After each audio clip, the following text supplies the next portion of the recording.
They say knowledge sets you free, but they never tell you what freedom costs. It costs your comfort, your illusions, and the soft lies you built to survive. Once you begin to see how the human mind truly works, you can't unsee it. You notice how people smile to hide fear, how kindness masks control, how truth is twisted until it feels safe again.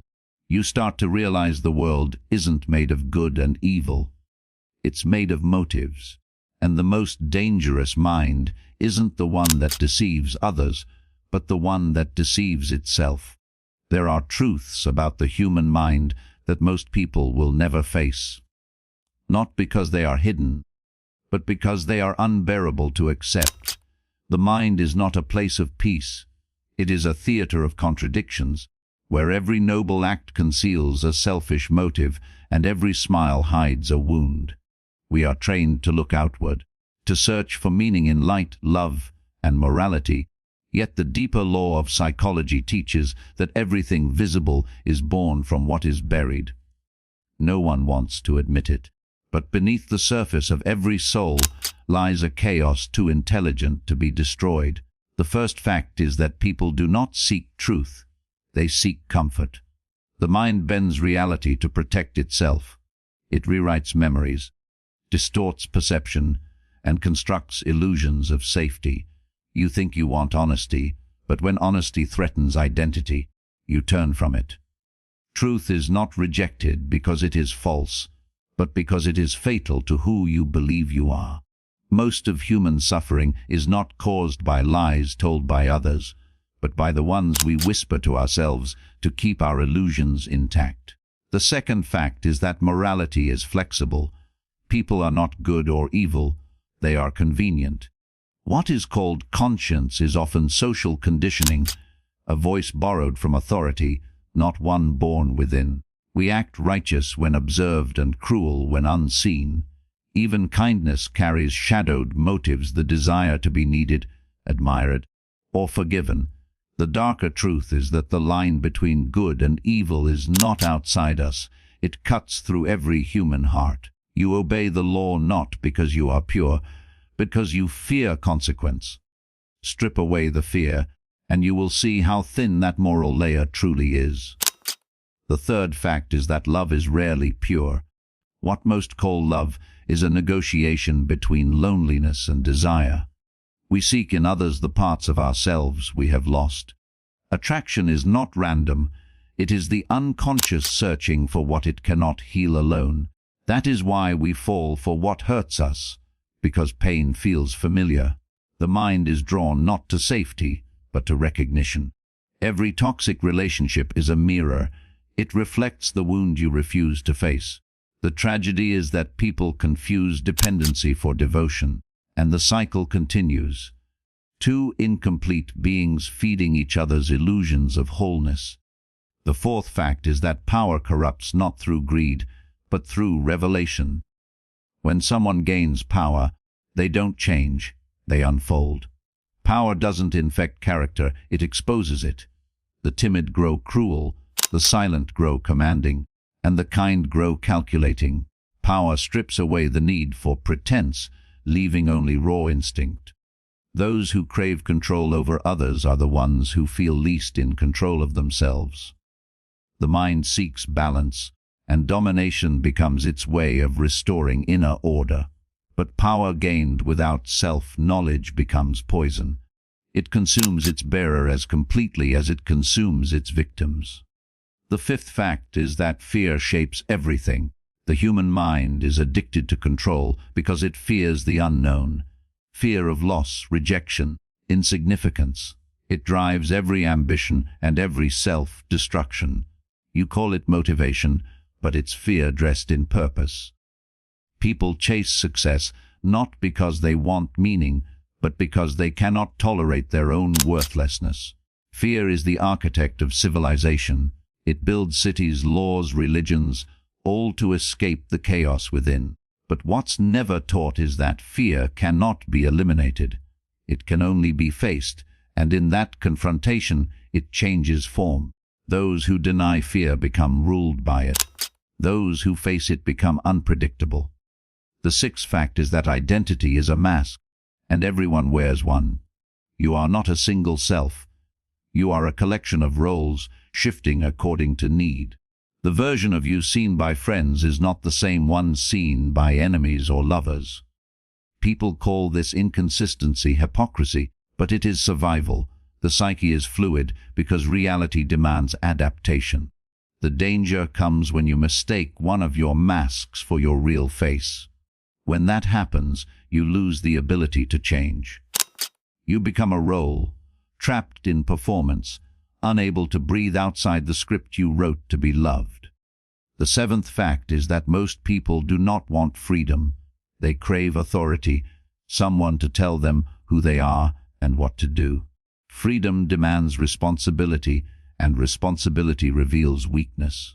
The mind prefers chains it understands over uncertainty it fears. This is why people worship leaders, idols, and saviors. They provide direction when self-awareness feels unbearable. The cost of this obedience is individuality, and yet most gladly pay it, trading thought for comfort, truth for belonging. In the end, slavery of the mind is not imposed, it is chosen.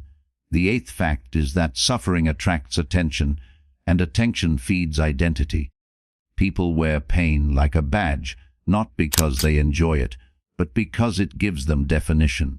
The human ego would rather be miserable and certain than free and undefined. You meet those who never stop speaking of betrayal, heartbreak, injustice, not to heal, but to stay alive through their stories. Their trauma becomes their home, and if you try to take it away, they feel homeless. Pain, when repeated enough, becomes personality. The ninth fact is that lies often create more stability than truth. Society depends on collective illusions. Justice, fairness, equality. These are beautiful concepts that exist only as long as everyone agrees to pretend they do. The moment truth breaks the illusion, chaos follows. That's why people defend false systems. They fear the void truth would reveal. The mind doesn't need reality to survive, it needs meaning. And meaning often thrives on deception. The 10th fact is that no one truly knows themselves. Self-awareness is not a destination, it's a labyrinth. Every insight you gain only opens another corridor of contradiction. The more you uncover, the less certain you become. People who claim complete self-knowledge are either liars or deluded, because the psyche cannot be fully seen by the one trapped inside it. You are both observer and subject, scientist and experiment, saint and sinner, and that paradox never ends. The 11th and final fact is that darkness is not the enemy of the mind, it is its foundation. Without it, there is no depth, no growth, no transformation. The mind that rejects its darkness becomes shallow, fragile, performative. The one that accepts it becomes whole. But wholeness is dangerous, because a complete person cannot be controlled. That is why society fears self-aware individuals. They answer to no one's illusions. These are not truths taught in classrooms or quoted in speeches. They are the silent mechanics of the psyche, operating beneath your awareness, shaping every decision, every fear, every act of love and cruelty. You live by them whether you know it or not. And the moment you begin to see them, the world stops feeling innocent. It starts to look like what it always was, a playground of shadows pretending to be light. The deeper you go into the human mind, the clearer one thing becomes: people don't want to understand themselves. They want to maintain the illusion that they already do. Awareness threatens identity, and identity is the mask that keeps the chaos inside from spilling out. So most people spend their lives in denial, walking through the world convinced they are awake, while every thought, every reaction, every desire is shaped by forces they refuse to confront. The first unspoken reality of the psyche is this: every human carries two minds, the one that speaks and the one that watches in silence. The speaking mind tells stories, justifies choices, and hides weakness behind logic. The silent one observes, judges, and records every lie you tell yourself. It is the real you, the one you meet in those moments when everything goes quiet and the performance fades. That inner observer is what most people run from. They drown it in noise, comfort, and distraction because its gaze is unbearable. Another truth, buried deep in the structure of thought, is that emotion rules logic. People love to believe they are rational, but every decision, no matter how reasoned it appears, is born from emotion first. The mind builds logic afterward to justify it. That is why people defend beliefs even when evidence destroys them. Emotion is the engine, logic is the paint. The truly intelligent are not those who suppress feeling, but those who understand how easily it can be used against them.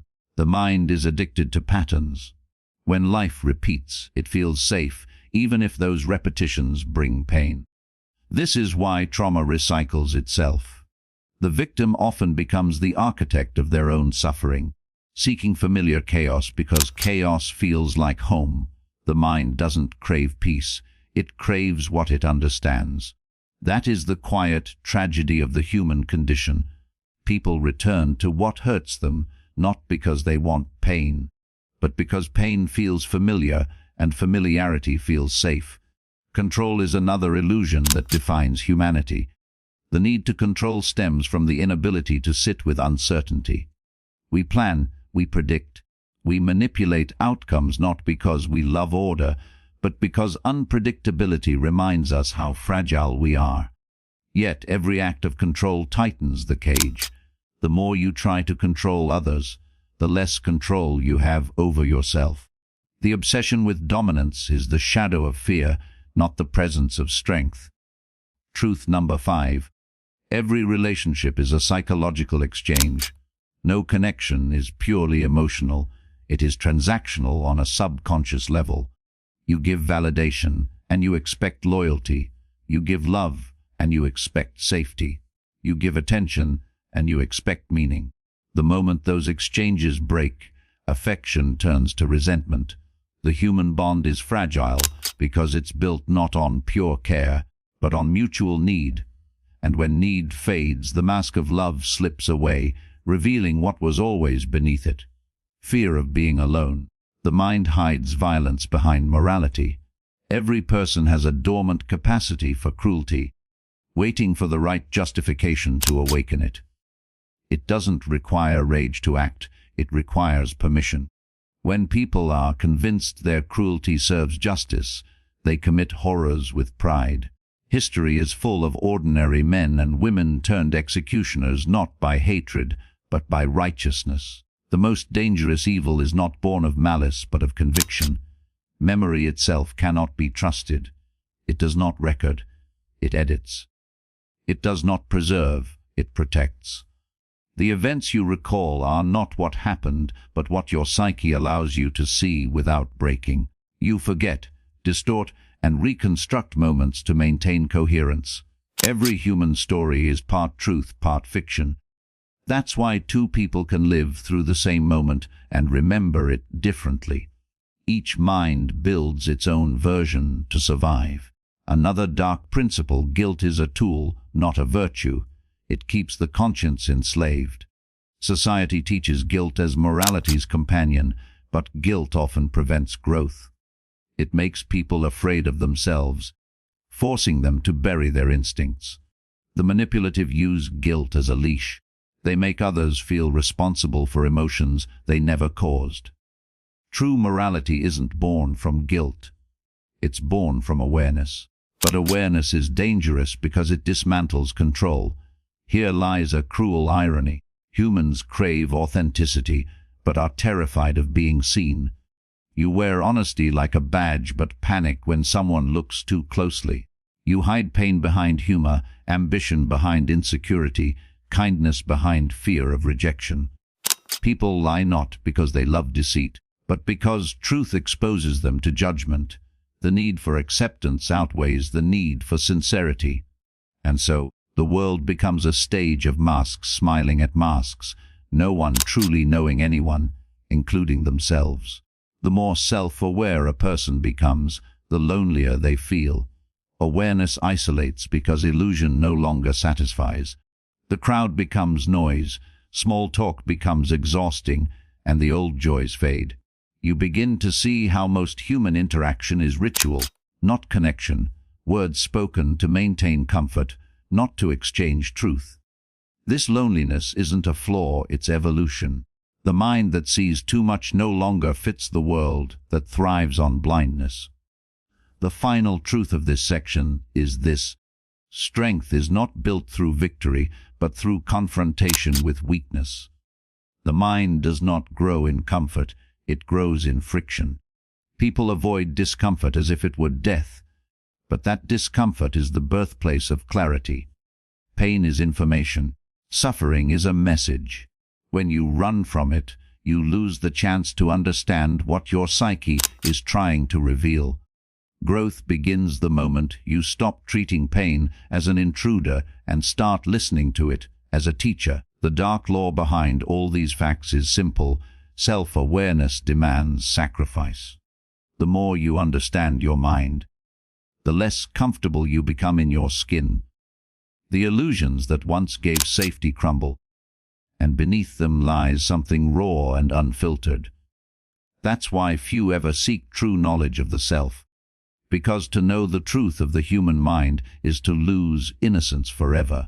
You can never look at people, or yourself, the same way again. Every truth the human mind uncovers carries a cost. Awareness comes with a quiet mourning, the loss of who you thought you were. When the veil begins to lift, you see how most of life runs on habit, projection, and fear. People call themselves free, yet most of their choices are predetermined by conditioning.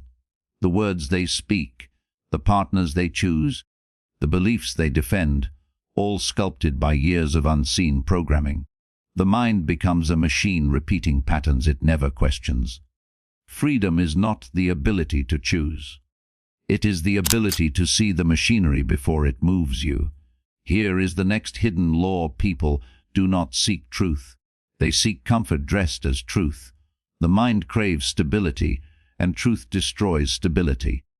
When faced with something that threatens its beliefs, the brain instinctively rejects it. That's why so few change even when shown proof. To accept a new truth means killing an old self, and death, in any form, terrifies the psyche. This is why denial exists. It's not ignorance, it's protection. The more uncomfortable the truth, the more violently it is resisted. Another psychological fact that no one admits is that empathy can be used as control. Those who feel deeply often believe their sensitivity is a virtue. But emotional openness makes you readable, predictable, and easily influenced. The manipulative don't exploit cruelty, they exploit kindness. They mirror your values until you lower your guard. Then they reshape your sense of morality to serve their needs. It's not always malicious, it's instinctive. Power dynamics live in every interaction, even in love, especially in love. The next hidden rule is that attraction isn't about beauty, it's about recognition. You are drawn to people who carry a reflection of your unresolved story. Sometimes that story feels like love, other times it feels like danger. Both are signals of familiarity. Your mind sees in others what it needs to face in itself. That's why certain people haunt you. They don't appear by chance, they appear as mirrors. And until you confront the part of you they awaken, that pattern will repeat, no matter how far you run. The mind also builds identities out of wounds. Pain becomes narrative, narrative becomes personality. You say, "This is who I am," but what you mean is, "This is who I became after I was hurt." Every scar reshapes how you perceive the world, how you interpret silence, and how you trust love. The tragedy is that people cling to these scars because they fear losing meaning without them. Yet healing requires letting go of the story pain told you. You are not your suffering. You are the awareness that witnessed it. Here is another fact: humans rarely change through understanding. They change through collapse. When the lie becomes too heavy to maintain, the mind breaks, and in that fracture, clarity slips through. Pain purifies what comfort distorts. You may hate the moment your world falls apart, but it is in that chaos that the old self burns, leaving room for something untouched by illusion. Growth doesn't look like progress. It looks like destruction. The next truth is uncomfortable. Morality is subjective, built on survival. Every culture defines right and wrong to maintain order, not truth. The same act that is condemned in one society is honored in another. People mistake morality for universal law, but it is often a reflection of collective fear. To question it is to risk exile, so most people conform, trading truth for belonging. But the mind that dares to think beyond approval discovers something extraordinary: clarity without permission. Another law of the mind: people do not fear others. They fear themselves reflected in others. When you dislike someone, it's usually because they display traits you deny in yourself. The arrogant, the cruel, the manipulative, each evokes something buried within you. The mind externalizes its darkness to stay pure. That's why judgment feels righteous. It allows you to condemn the very thing you secretly carry. The brave do not deny their darkness, they negotiate with it. Loneliness has another meaning most overlook. It's not the absence of people, it's the absence of authenticity. You could stand in a crowded room and still feel the ache of being unseen. That feeling isn't weakness. It's evidence that your awareness has outgrown performance. When you begin to think deeply, small talk dies. The soul starts craving depth like oxygen, and the world begins to feel hollow. That's when isolation becomes transformation. You are not alone because no one cares. You are alone because few are awake. The mind also uses distraction as a form of self-defense. Endless scrolling, noise, consumption. These are not modern habits. They are ancient instincts disguised as entertainment. The psyche will do anything to avoid silence because silence exposes truth. Yet that stillness is where you meet the voice beneath all your thoughts. The one that has been waiting patiently for you to stop running. People call it conscience, intuition, or soul. It doesn't matter what you name it. What matters is that you listen. The next unspoken fact is this: people are terrified of their own potential. Strength demands accountability. Power requires isolation. To reach your highest state, you must walk away from comfort, validation, and dependence. Most will never do it. They want greatness without cost, evolution without loss, but transformation always burns away what cannot survive truth. That's why those who truly change often seem colder. It's not that they've lost emotion. They've lost illusion. Every thought carries weight. The more energy you give to fear, the more form it takes. The unconscious feeds on repetition. That's how patterns sustain themselves. You think a thought once, it passes. Think it 10 times, it becomes belief. Think it 100 times, it becomes reality. The mind is both creator and jailer. To escape the prison, you must see how you built the walls. And here lies the final law: the search for truth is not about answers. It's about exposure. The mind that truly seeks to know will lose more than it gains. It will lose false identities, attachments, beliefs, and safety. But in that loss comes a kind of quiet clarity, a peace that isn't built on ignorance, but on acceptance. The enlightened mind doesn't rise above darkness. It stands within it unshaken, seeing everything for what it is. These psychological truths aren't meant to comfort you. They are meant to strip you of the illusions that keep you blind. The world runs on denial, and you were taught to call it happiness. But real strength begins when you stop chasing happiness and start pursuing understanding. Because the deeper you know yourself, the less anyone can control you. Awareness is the only form of freedom that cannot be taken away. And once you taste it, you can never return to who you were.